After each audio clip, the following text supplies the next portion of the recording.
अग्निशेखर जी की कविता हवा में रकीब।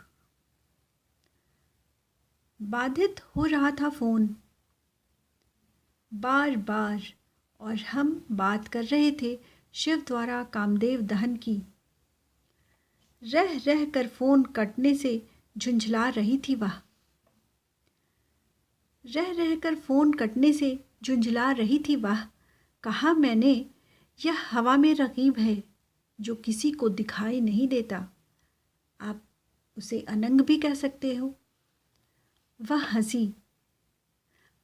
हंसी हवा में रकीब की कल्पना से।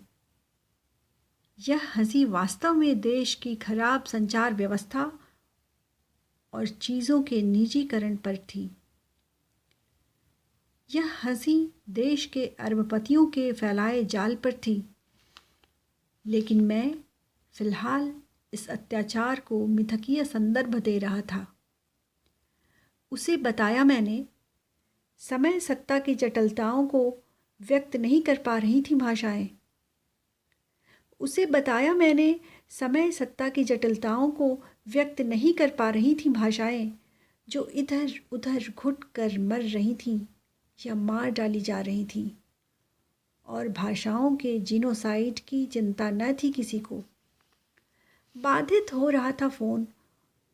कोई जैसे नहीं चाह रहा था हमारा संवाद। हम बात कर रहे थे कामदेव की। हम बात कर रहे थे कामदेव की, जो शरीर से बाहर आकर हो गया था आवारा और अराजक। मैं उससे कह रहा था, शिव ने उसे अपनी अग्नि में किया आत्मसात, रखा जीवित अनंग रूप में। फिर बाधित हुई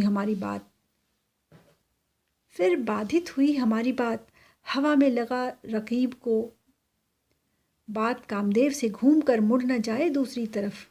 झुंझलाई फ़ोन मित्र मेरी। यह हवा में रकीब सच में जलने लगा है आपसे। अब हंसने की बारी मेरी थी। अब वो प्रेम कहाँ जिसे देख कुकुरमुत्तों की तरह उगते थे रकीब।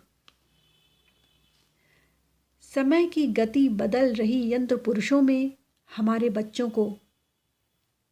हमारे बच्चे कभी चढ़े नहीं किसी पेड़ पर, कभी तैरे नहीं नदी में छलांग मारकर।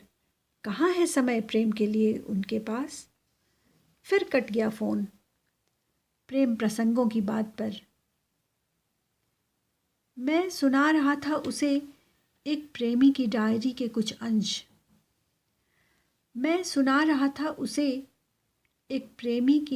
के कुछ अंश।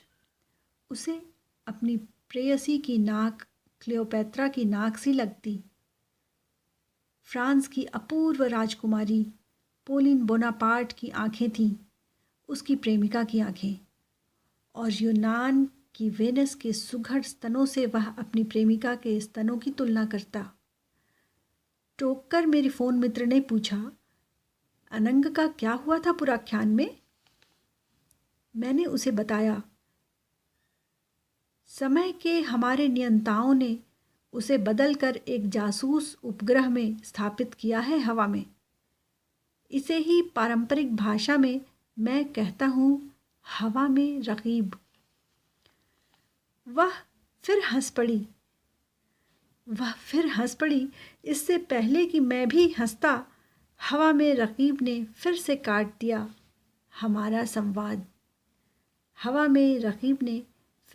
दिया हमारा संवाद। धन्यवाद।